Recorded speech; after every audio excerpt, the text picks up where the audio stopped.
मतलब आप 93 वाला कह रहे हैं मुंबई ब्लास्ट में। देखिए, शुरू से दाऊद जो है ना, उसके जितने तरीके से अलग अलग तरीके से चीज़ें आई, उसका ये कहना है कि 93 ब्लास्ट में मेरा कोई रोल नहीं है, ये सारा का सारा टाइगर मेमन का काम था। अच्छा।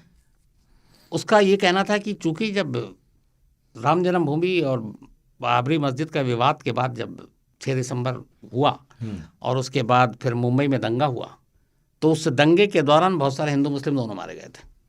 तो उसमें दाऊद ये भी सफाई देता है कि उस दंगे में मेरा कोई नुकसान नहीं हुआ था, लेकिन टाइगर मेमन का ऑफिस जला दिया गया और वो बड़ा गुस्सा था और बदला लेना चाहता था। और फिर उसके बाद दुबई में ये सब कुछ हुआ। वो कहता है कि हाँ, मैं एक मीटिंग में ज़रूर था, लेकिन मेरा इससे कोई लेना देना नहीं था, मुझे कुछ मालूम नहीं था। ये उसकी सफाई है और वो सब कुछ इल्ज़ाम रखता है टाइगर मेमन पर। लेकिन यहाँ पे फिर जो एक जो हमारे पास प्रूफ है एजेंसियों के पास, वो ये कि जिस मीटिंग में ये मुंबई 93 ब्लास्ट की जो पूरी साजिश रची गई, उसमें दाऊद भी मौजूद था, उसमें आईएसआई के लोग भी मौजूद थे, उसमें टाइगर मेमन भी था। और जो सबसे बड़ा उसके खिलाफ यह वो ये कि टाइगर मेमन कभी भी इतना बड़ा डॉन नहीं रहा कि वो अकेले बलबूते पे इतने बड़े पैमाने पे मुंबई में सीरियल 13 जगह पे धमाके हुए थे, करीब 250 लोग मरे थे, तो वो अपने आप अकेले कर पाए। इसके लिए और अच्छा, आईएसआई की पहुंच डायरेक्ट नहीं थी, वो फाइनेंशियली मदद कर सकती थी बाकी, लेकिन मुंबई में पहुंचकर वो ग्राउंड पे काम करे, या आईएसआई के इतने बड़ा नेटवर्क इंडिया में नहीं था, तो फिर कौन कर सकता था? तो एक ही आदमी था उस वक्त मुंबई का सबसे बड़ा डॉन, दाऊद इब्राहिम। अब सबसे बड़ा जो ये था कि जो उसके खिलाफ वो ये था कि इतने बड़े पैमाने पे धमाके करने के लिए आपको उसी हिसाब से आरडीएक्स चाहिए, 1000 किलो के हिसाब से। अब टाइगर मेमन की इतनी हैसियत नहीं है कि वो इसका इंतज़ाम कर सकते। तो मुंबई के डॉग तक ये आरडीएक्स कैसे पहुंचे? बिना दाऊद की सहमति के नहीं हो सकता था।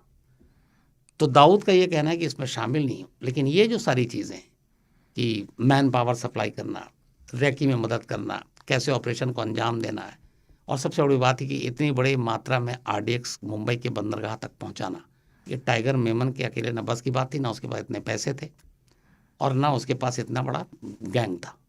तो ये सारी चीज़ें दाऊद इब्राहिम ने की। अब उसमें यह है कि लेकिन उसका मोटिव क्या था?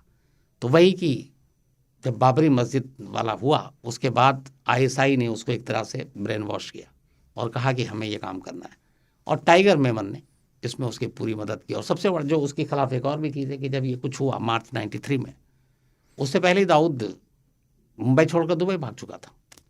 तो अगर ये था तो आप दुबई नहीं भागते, है ना? और यह जब यह हादसा हुआ, जब उस दिन तक भी नाम नहीं आया था, तो आप आकर यहाँ पे सफाई दे सकते थे।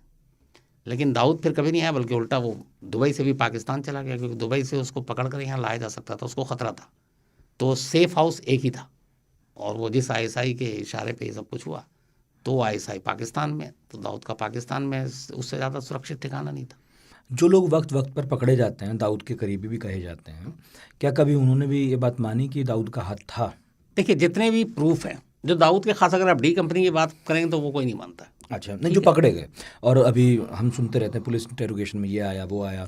अभी कुछ दिन पहले सुना शादी हो गई किसी ने, भाई वो भी उसी जो आरडीएक्स की खेप जब यहाँ पहुंची, उसके बाद कुछ गुजरात के रास्ते मुंबई पहुंची, तो उसमें से जो लोग पकड़े गए थे, जिनको सजा भी हुई है लाइफ इम्प्रिजनमेंट, उनका ये है कि दाऊद इब्राहिम की तरफ से हमें कहा गया था।